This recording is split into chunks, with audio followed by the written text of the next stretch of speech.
जय हिंद। आप सभी वर्दी लवर्स का आपके अपने चैनल में एक बार फिर से स्वागत है। दोस्तों, आज के वीडियो में हम करने वाले हैं एसएससी जीडी 2026 के लिए मैथ के इंपॉर्टेंट क्वेश्चंस का ये प्रैक्टिस सेट होने वाला है। ये जो क्वेश्चंस हैं वो हमने प्रीवियस ईयर पेपर पर आधारित क्वेश्चंस रखे हैं, जिस तरीके के आपके एग्जाम्स में आते हैं। लेकिन उसमें भी जो मोस्ट इंपोर्टेंट क्वेश्चंस हैं, या आप बोल सकते हो मोस्ट रिपीटेड जो क्वेश्चंस हैं, उनको आज वाली क्लास में हम करने वाले हैं। बड़े ही शानदार तरीके से सोल्व करेंगे और ये जो क्वेश्चंस है ये आपके एग्जाम्स में आएंगे ही आएंगे। ये वो क्वेश्चंस हैं जो 100% आपके एग्जाम्स में आने वाले हैं। तो आज वाली वीडियो आप सभी के लिए बहुत इंपॉर्टेंट है। बड़े आराम से देखना, क्वेश्चंस को सोल्व करने की कोशिश करना, और नहीं आएगा तो मैं तो आपको समझाऊंगा ही, समझ में जरूर आ जाएगा। ठीक है जी। तो चलिए शुरुआत करते हैं बिना देरी के। पहला क्वेश्चन आपकी स्क्रीन पर आ चुका है कि किसी संख्या को 65 से भाग देने पर 31 शेषफल बचता है, तब उसी संख्या को 13 से भाग देने पर कितना शेषफल बचेगा। तो शेषफल रिमाइंडर थ्योरम से आपके एग्जाम्स में क्वेश्चंस आता है और ये नंबर सिस्टम का क्वेश्चन है। बड़े ही शानदार तरीके से मैं आपको बताने वाला हूं। तो एक बार पहले क्वेश्चंस को पढ़ लीजिए। तो सभी ने क्वेश्चंस को पढ़ लिया होगा, इंग्लिश वालों ने भी देख लिया होगा। अब इस क्वेश्चंस को आराम से समझिए। देखिए क्या है, किसी संख्या को 65 से भाग देने पर 31 शेषफल बचता है, तब उसी संख्या को 13 से भाग देने पर कितना शेषफल बचेगा। जब ऐसा क्वेश्चन आपके सामने आए तो इस पे आपको फोकस नहीं करना है। यहां पर शेषफल कितना बच रहा है, 31 बच रहा है, और हमसे बोला है कि 13 से भाग देने पर क्या बचेगा। तो आप 31 को 13 से भाग दीजिए और जो बचेगा वो आपका आंसर हो जाएगा। तो 13 का कितने पे जा रहा है, 13 दूनी 26 हो गया। तो 31 में से 26 पूरा पूरा गया है, तो शेषफल कितना बच गया, 5 बच गया। जो शेषफल बचेगा वो आपका आंसर हो जाएगा। Option number C correct answer हो गया। समझ में आ गया कि जो यहां पर ऊपर जो शेषफल दिया हुआ होगा उसको इस नीचे वाली संख्या से आपको भाग कर देना है। जो बचेगा शेषफल, ठीक है, पूरा पूरा जितना भाग जाएगा वो तो चला जाएगा। जो शेषफल बचेगा, या आप बोल सकते हो जो शेष बचेगा, वो आपका आंसर हो जाएगा। जैसे 31 पे 13 से दिया, 13 दूनी 26, कितना बचा शेषफल, 5। तो ये आपका आंसर बन गया। लेकिन कभी कभी यहां पर एक संख्या दे देगा, ठीक है, कोई संख्या दे देगा और बोलेगा उसके स्क्वायर को भाग देने पर। जैसे कि मान लो यहां पर आपको दे दिया 5, यहां पर दे दिया, और बोलेगा कि 5 के स्क्वायर को भाग देने पर या 5 के वर्ग को भाग देने पर बोला जाएगा। तो 5 के वर्ग को भाग कर देंगे, क्योंकि 5 का वर्ग कितना होता है आपका, 25 होता है। तो 25 को 13 से भाग देंगे तो कितना जाएगा, 13 कम 13, बाकी जो बच जाएगा 12, वो आपका आंसर हो जाएगा। ठीक है जी। कभी कभी इस प्रकार से देगा आपके सामने, यहां पर 31 ही लिख देगा और यहां पर बोलेगा कि आपको क्या करना है, इसको 4 के स्क्वायर से भाग देना है, 4 के स्क्वायर से भाग देना है। तो इसका मतलब है कि 16 से भाग देना है। तो इसको 16 से भाग देंगे तो 15 शेषफल बचेगा, तो वो आपका आंसर हो जाएगा। तो समझ में आ गया कैसे आपको करना है। स्क्वायर दे, वर्ग दे, जो भी कई बार बोल देता है 2 गुना करना है, 3 गुना करना है, तो वो भी हम कर देंगे। ठीक है जी। चलो, लेकिन ये इंपॉर्टेंट क्वेश्चन है। ये वाली ट्रिक अब आप सभी को पता चल गई होगी। अब आप आराम से कर लेना। आगे बढ़ते हैं, अगले क्वेश्चन के ऊपर चलते हैं। सिंप्लीफिकेशन का इंपॉर्टेंट क्वेश्चन है। देखो, इस क्वेश्चन में संख्याएं चेंज होती रहती हैं, लेकिन ये टाइप का क्वेश्चन आपके एसएससी जीडी के एग्जाम्स में बार बार रिपीट होता है। इसका बड़ा ही शानदार तरीका बताता हूं मैं आपको। देखो, एक तो पहले बिल्कुल सिंपल तरीके से करते हैं। रूट में लिखा हुआ है रूट, दशमलव हटाने के लिए जो संख्या होगी उतनी ही, 1 2 3 4 5 6 संख्याएं हैं तो नीचे 6 जीरो आ जाएगी। तो 1 के बाद कितनी जीरो आ जाएंगी, यहां पर आपकी 6 जीरो आ जाएंगे, और ऊपर कितना बचा, 81 बचा। ये रूट के अंदर है सब कुछ। तो 81 का कितना होता है, रूट होता है 9। ठीक है जी। 81 किसका होता है, 9 का होता है, तो 9 हमने लिख दिया। और यहां पर 6 जीरो है तो इसका आधा हो जाएगा 3, क्योंकि स्क्वायर में क्या होता है, यही होता है ना। तो 1000 हो गया। अब इसको कैसे लिखोगे, 3 जीरो है तो दशमलव के बाद 3 अंक होने चाहिए।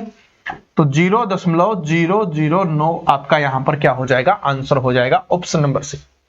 ये तो बेसिक तरीका है, इसमें आपको थोड़ा सा समय लगेगा, कैलकुलेशन करना पड़ेगा। दूसरा तरीका क्या है वो मैं आपको समझाता हूं। पहले यहां पर काउंट कीजिए, 2 4 और 6 है। 6 अंक है तो आप इसका आधा कर लीजिए, 3 अंक आएंगे दशमलव के बाद। दशमलव के बाद 1 अंक का आंसर नहीं हो सकता, एक अंक का आंसर नहीं हो सकता, एक अंक है आंसर नहीं हो सकता, तो यहां पर 3 अंक दिया हुआ है, ये आपका आंसर हो जाएगा। ठीक है जी। अगर 2-3 ऑप्शन में हो तो चेक कर लेना, 81 किसका होता है, 9 का होता है, तो 9 लिखा हुआ है। ठीक है जी।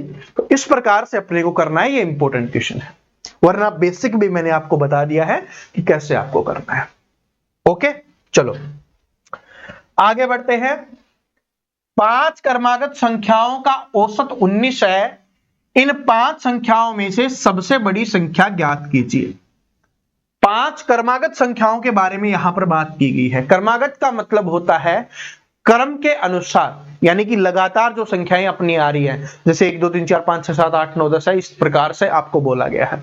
ठीक है, इस क्वेश्चन को जूम करते हैं और आपको बहुत शानदार तरीका मैं आपको बताता हूं। तो जब भी आपके सामने ऐसे आ जाए कि 5 क्रमागत संख्याओं का औसत, या यहां पर 7 संख्याओं का, 9 संख्याओं का, 11 संख्याओं का दे, तो यहां पर अगर कोई विषम अंक लिखा हुआ है तो इसका मतलब यहां पर जो औसत लिखा हुआ है वो बीच वाली संख्या आपकी हो जाएगी। तो यहां पर 5 संख्याओं के बारे में बात किया गया है, तो जो औसत है उसको लिख दीजिए, ये बीच वाली संख्या हो गई। 5 संख्याएं हैं तो 2 संख्या इसके बाद आएगी, क्रमागत है तो लगातार लिख दीजिए। ठीक है जी, यहां पर 18 और आपका 17 हो जाएगा। तो 17 18 19 20 19 20 21 ये आपकी संख्याएं होंगी 5। अब कुछ भी आपसे पूछ ले, बड़ी संख्या पूछा है तो 21 हो गया, दूसरे नंबर की बड़ी संख्या पूछेगा तो 20 हो गया, सबसे छोटी संख्या पूछेगा 17 हो गया, सबसे छोटी दूसरे नंबर की पूछेगा 18 हो गया, सबसे छोटी 2 संख्याओं का योग पूछेगा तो योग कर देना, सबसे बड़ी 2 संख्याओं का योग पूछेगा तो इन दोनों का योग कर देना, सबसे छोटी और सबसे बड़ी संख्या का योग पूछेगा तो इनका कर देना। ठीक है, क्योंकि ये पूछता है इसलिए मैं ये आपको बता रहा हूं, तो अब आप आराम से कर लोगे। तो समझ में आ गया, जब भी यहां पर कोई विषम अंक लिखा हुआ हो तो आपका जो औसत होता है वो बीच वाली संख्या होती है हमेशा। ठीक है जी, तो इस प्रकार से ये आपका बन रहा होता है। अब आप बोलोगे सर जी अगर यहां पर सम संख्या लिखी हुई हो, जैसे कि 5 की जगह पे 4 लिख देता, तो 4 लिख देता तो यहां पर आपके सामने क्या आ जाएगा, यहां पर आपके क्या आ जाएगा, यहां पर लिख देगा 4 क्रमागत सम संख्याओं का औसत, सम संख्याओं का औसत। अब औसत 19 दिया गया है और 4 संख्याएं हैं तो वो तो बीच में आएगा, तो 19 हमने लिख दिया, लेकिन ये सम संख्या नहीं है, तो इससे पहले कौन सी होगी 16 और इसके बाद कौन सी होगी 18, इसके बाद अगली कौन सी होगी 20 और इससे पहले कौन सी होगी 14। तो इस प्रकार से देखो ये 4 सम संख्याएं आ गई हैं, ये सम संख्या नहीं है तो इसका कोई मतलब नहीं है, लेकिन बीच में हमने लिख लिया इसको। ठीक है जी, बीच में हमने इसको लिख लिया जिससे हमें आइडिया लग गया। सॉरी यहां पर 19 था ना, सॉरी हमने यहां पर 19 लिखा था, तो 19 से पहले 18 आएगी और 20 आएगी। ठीक है, 19 से पहले 18 और 20, फिर अगली संख्या 22 और 16। ठीक है, सॉरी मिस्टेक हो गई। तो इस प्रकार से अपने को करना है, ये कोई संख्या नहीं है। ठीक है, तो समझ में आ गया, आपको ऐसे करना है। ये 18 इधर लिखना था, मैंने उधर लिख दिया तो कंफ्यूजन की वजह से गलत हो गया। समझ में आ गया आप सभी को? जैसे और भी अगर मैं आपको समझाऊं तो जैसे कि 5 संख्याएं हम लिख लेते हैं, 1 2 3 4 और 5, इनका औसत पूछेगा तो औसत क्या होता है, औसत होता है आंकड़ों का योग बटे में आंकड़ों की संख्या। तो जोड़िए 5 4 9 9 और 3 12 और 12 3 क्या हो गया 15 हो गया, ये आंकड़ों का योग हो गया, बटे में आंकड़ों की संख्या कितनी है 5 है तो लिख दिया, काटिए कितना आया औसत 3 आया। और वैसे डायरेक्ट अपने मैंने जो बताया उससे कैसे निकाल सकते थे, बीच वाली संख्या आपका औसत हो जाएगा, तो 3 आप डायरेक्ट आंसर कर सकते हो। ठीक है जी, तो इस प्रकार अपने को ध्यान रखना है, इस प्रकार से आपको करना है। चलो आगे बढ़ते हैं, अगला क्वेश्चन देखिए क्या है, आपको a स्क्वायर बटे में b क्यूब और 9b स्क्वायर बटे में 4a क्यूब का मध्य अनुपाती ज्ञात करना है। आप सभी को पता है कि अब ऐसे क्वेश्चंस बहुत ज्यादा आने लगे हैं, हर शिफ्ट में पूछता है, कभी मध्यानुपाती पूछ लेता है, कभी तृतीयानुपाती पूछ लेता है। ठीक है, और इसके लिए मैंने आपको फॉर्मूले भी याद करवा रखे हैं। तो जब भी मध्यानुपाती पूछता है, और देखो ये एसएससी जीडी में पूछा गया क्वेश्चन है, अगर सिंपल चीजें होती हैं तो आप फॉर्मूले में लिखते हो रूट ए बी और आप आराम से उसका आंसर निकाल देते हो, लेकिन ऐसा अटपटा क्वेश्चन आ जाए तो आप स्टूडेंट कंफ्यूज हो जाते हो। अगर ये सोच रहे हो ना कि एसएससी जीडी में नहीं आया हो, तो मैं आपको दिखा देता हूं, ये एसएससी जीडी 2025 में ही पूछा गया क्वेश्चन है। ठीक है जी, चलो अब कीजिए, सोल्व कीजिए। जो फॉर्मूला है वो चेंज नहीं होगा, उसी में अपने को रखना है तो उसी में रखेंगे। तो रूट तो आपका रहेगा ही, यहां पर क्या है आपका ए स्क्वायर और आपका बी क्यूब है पहली संख्या, ए का मान ये हो गया, बी का मान मतलब दूसरी संख्या और गुना में है तो 9b स्क्वायर और बटे में आपका क्या हो गया 4a क्यूब हो गया, है ना। यहां पर ए स्क्वायर से आपका ए स्क्वायर कैंसिल हो जाएगा तो यहां पर आपका ए बच गया, यहां पर आपके बी स्क्वायर से बी स्क्वायर कैंसिल हो जाएगा तो यहां पर आपका बी बच गया। तो ऊपर कितना बच गया है आपका 9 बच गया है और नीचे 4ab बच गया है। तो यहां पर लिख देता हूं ताकि कंफ्यूजन ना हो, ऊपर 9 है नीचे 4 और ab आपका बचा हुआ है। अब इसको रूट से बाहर निकालिए। 9 का मान कितना होता है 3, तो 3 हमने लिख दिया। 4 का मान कितना होता है 2 और भाई ए और बी एक एक है, अगर स्क्वायर होता तो बाहर निकल जाता, स्क्वायर नहीं है तो रूट के अंदर ही रहेंगे। ये हो गया 3/2 रूट ए बी, तो 3/2 ये नहीं है, 3/2 रूट ए बी, ये आपका आंसर हो जाएगा। समझ में आया कैसे आपको किया? बस ए का मान ए की जगह पे ए का मान रखा, बी की जगह पे बी का मान रखा। रटो मत, इसको समझ लो, इसको याद कर लो। बस जब भी आपसे मध्यानुपाती पूछेगा तो रूट ए बी आपको लिखना है। ए का मतलब पहली संख्या जो भी दी हुई होगी, चाहे वो कैसी भी दी हुई हो, ठीक है जी, कैसी भी दी हुई हो। यहां पर कोई अंक दे दे या इस प्रकार से आपके सामने दे दे तो कोई घबराने की आवश्यकता नहीं है। ए की जगह पे ए का मान पहली संख्या, फिर दूसरी संख्या हमने लिखी और आराम से सोल्व कर दिया, ठीक है जी। और देखो बी क्यूब, जिनको ये समझ नहीं आया, बी क्यूब का मतलब क्या होता है कि बी का 3 बार गुना हुआ है तब जाके बी क्यूब बना है। बी स्क्वायर का मतलब क्या है, बी का 2 बार गुना हुआ है, तो 2 बार से 2 बार कैंसिल हो जाएगा तो 1 बार बच जाएगा ना, तो इसलिए यहां पर हमने बी स्क्वायर से बी क्यूब काटकर एक बी रखा। ऐसे ही ए स्क्वायर से ए क्यूब काटकर यहां पर एक ए रखा है, क्योंकि 3 में से 2 कैंसिल हो चुका है, 1 बचा है, ठीक है जी। तो याद रख लेना, बहुत इंपॉर्टेंट क्वेश्चन है ये आप सभी के लिए, बहुत ही इंपॉर्टेंट क्वेश्चन।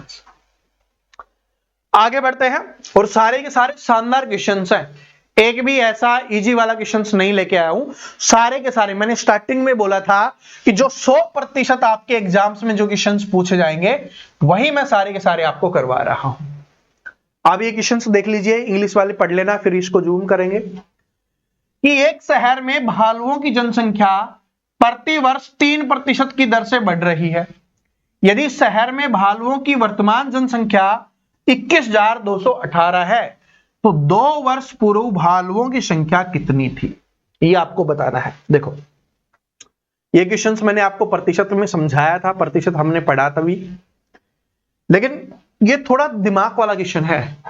इसमें देखो अभी वर्तमान की दी गई है कि वर्तमान में संख्या कितनी है भालुओं की, इतनी हो गई है 21,218 है, और हमसे 2 साल पहले की हमसे पूछी है, तो हमें 2 साल पहले की नहीं पता, तो हम मान लेते हैं कि 2 साल पहले x रही होगी, ठीक है जी, x रही होगी और हर साल 3% बढ़ी है, तो इसका मतलब 100 से कितनी हो गई 103%, प्रतिशत हटाने के लिए बटे में 100, 2 बार हुआ है तो 2 बार लिख देंगे, और कितनी हो गई है वो हो गई आपकी 21,218। जिसने ये लिख लिया वो आराम से सोल्व कर लेगा। अब 103 कहां से आया, क्योंकि हर साल देखो 3% की दर से बढ़ रही है, तो कोई 100% थी उसमें 3% बढ़ रही है तो कितनी हो जाएगी 103%। अगले साल फिर से 103%, तो 2 बार हमने लिखा है, 2 साल की बात हो रही है। और अभी बढ़कर कितनी हो गई है 21,218, वो हमने यहां पर लिख दिया। शुरुआत का हमें निकालना है, तो यहां पर x का मान निकालेंगे तो बाकी सारी चीजें उधर चली जाएंगी। तो 21,000 आपका 218 है, 21,218 ना, हाँ, तो 103 क्या है चला जाएगा ऊपर है तो नीचे, और 100 नीचे है तो ऊपर चला जाएगा, तो ऊपर गुना में 100 गुना में दूसरा 100 और नीचे बटे में कितना हो जाएगा आपका 103 और गुना में कितना हो जाएगा आपका 103। अब इसको काटेंगे और आराम से आपका आंसर निकल जाएगा। इसको काटिए, आराम से आपका निकल जाएगा। किससे हो जाएगा, ये 2 से कट जाएगा, इन दोनों के स्क्वायर से 2 से, ठीक है जी। और इनका स्क्वायर निकालना मैं आपको बता ही चुका हूं, इनका स्क्वायर निकालना आता है ना, 103 का स्क्वायर निकालना आप सभी को पता ही होगा, है ना। तो बस उसी का इस्तेमाल कीजिए और आराम से आपका यहां पर निकल गया। और 2 को इससे गुना करेंगे तो 2 के बाद 4 जीरो लगा दो तो 20,000 आपका यहां पर क्या हो जाएगा आंसर हो जाएगा। ठीक है जी। और जिनको ये स्क्वायर निकालने वाली ट्रिक नहीं पता तो आप लिखना स्क्वायर, यूट्यूब पर सर्च करना, कमेंट बॉक्स में मत लिखना, आप लिखना स्क्वायर प्रवीण कटारिया, आपको मिल जाएगा, आपको वीडियो मिल जाएगा और उस वीडियो को देख लेना। आपको बिल्कुल शानदार ट्रिक से बताया हुआ है, पूरे यूट्यूब की सबसे शानदार वो ट्रिक है। ठीक है जी। तो स्क्वायर प्रवीण कटारिया लिखते ही आपके पास ट्रिक आ जाएगी और आप उससे निकालना सीख जाओगे। तो समझ में आ गया इस क्वेश्चन को कैसे आपको करना है। तो अगर वर्तमान का दिया हुआ है, पहले का पूछा तो कोई बात नहीं, एक्स का मान निकाल देंगे। और अगर पहले का दिया होता, वर्तमान का पूछा होता, तो यहां पर जो दिया होता उसको लिख देते, यहां का आपका आंसर निकल जाता। ठीक है, कोई गलती नहीं करनी, कोई जल्दबाजी आपको नहीं करनी है। अगला क्वेश्चन देखिए, बहुत इंपॉर्टेंट क्वेश्चन है, लाभ और हानि का, सबसे आसान क्वेश्चन है और आपके एसएससी जीडी में बार बार पूछा जाता है और विश्वास नहीं होता कि सर जी इतना इजी क्वेश्चन कहां से आता है। तो आप यहां पर देख सकते हो एसएससी जीडी 2025 में ही पूछा गया क्वेश्चन है। ऐसा भी नहीं कि पहले का है, पुराना है, पहले पूछा जाता था। अभी देख सकते हो एसएससी जीडी 2025 का, यानी पिछले एग्जाम का ही क्वेश्चन है। कीजिए क्या है कि एक पंखे का विक्रय मूल्य 7,392 है। यहां पर विक्रय मूल्य की बात कर रहा है, यानी कि बेचा गया है पंखे को कितने में, 7,392 रुपए में पंखे को बेचा गया है। यदि लाभ प्रतिशत 32% है तो पंखे का क्रय मूल्य कितना होगा, यानी कि जो लाभ हो रहा है वो 32% का है। तो इसका मतलब क्या हो गया, 132% का मान हो गया और वो कितना हो गया, 7,392 रुपए। जिनको नहीं समझ में आया दोबारा से बताता हूं, कोई भी चीज अपने आप में 100% होती है। यहां पर जो वस्तु खरीदी गई थी 100% में खरीदी गई थी, उस पर उसको लाभ हो रहा है 32% का।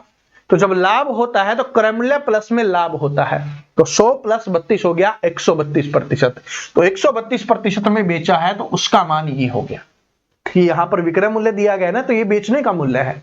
जब लाभ होता है 100 में प्लस करके लिखते हैं, अगर हानि होती तो 100 में माइनस करके लिखते हैं। तो 132% का मान ये आ गया। हमें बताना है क्रय मूल्य कितना था, यानी 100% का मान हमें निकालना है।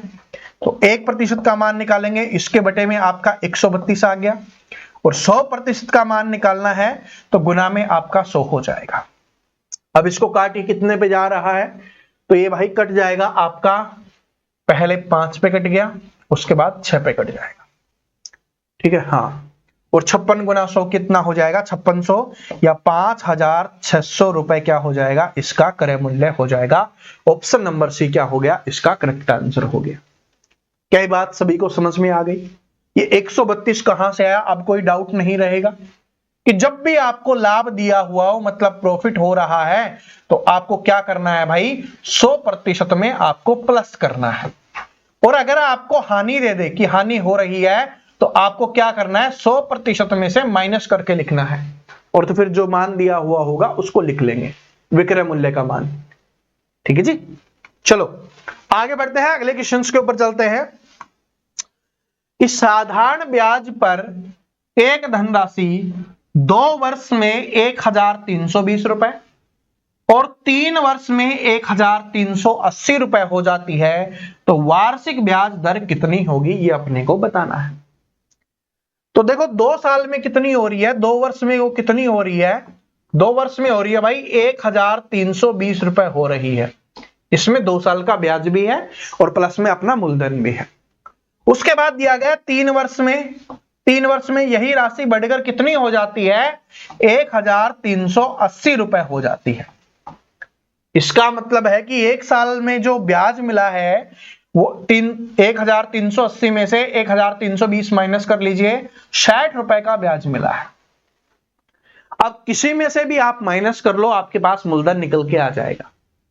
तो 1 साल का ब्याज 60 रुपए का है, तो ये 2 साल का ब्याज है इसमें, तो 60 दूनी 120 माइनस कर लो, तो 1,320 में से 120 माइनस करोगे तो कितना आ गया आपका, 1,200 रुपए क्या हो जाएगा, यहां पर मूलधन हो जाएगा।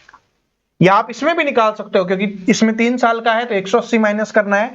1,380 में से 180 माइनस करोगे तो 1,200 रुपए आपका निकल के आएगा, जो आपका क्या हो जाएगा, मूलधन हो जाएगा। लेकिन हमसे यहां पर मूलधन नहीं पूछा। अगर मूलधन पूछा होता तो 1,200 रुपए हमारा आंसर हो जाता। हमसे पूछा है वार्षिक ब्याज दर कितनी है।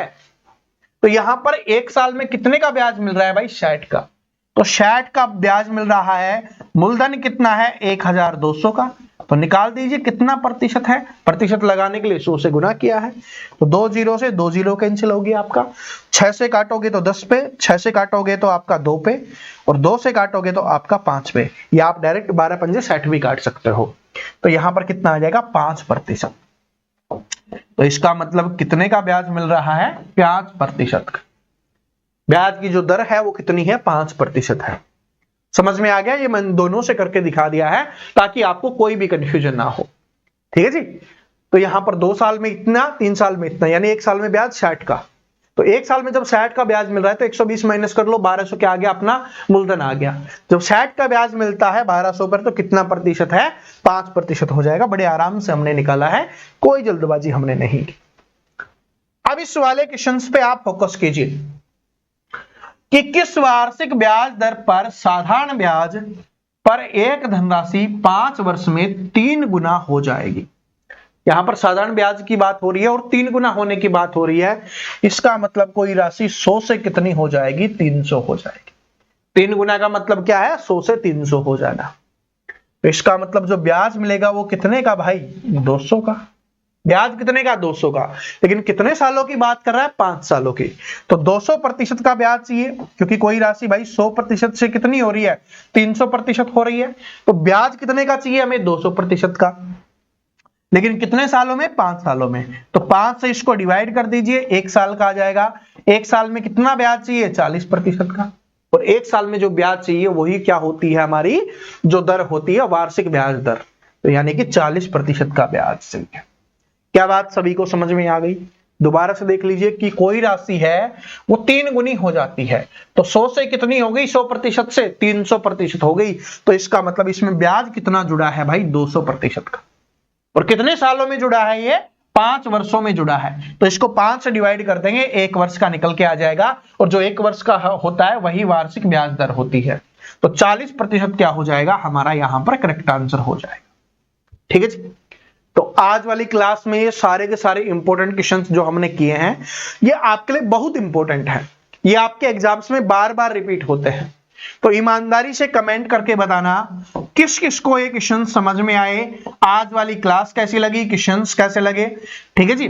मैं जानता हूं कि आज हमने थोड़े क्वेश्चंस कम रखे हैं, लेकिन ये सारे के सारे इंपॉर्टेंट क्वेश्चन हैं।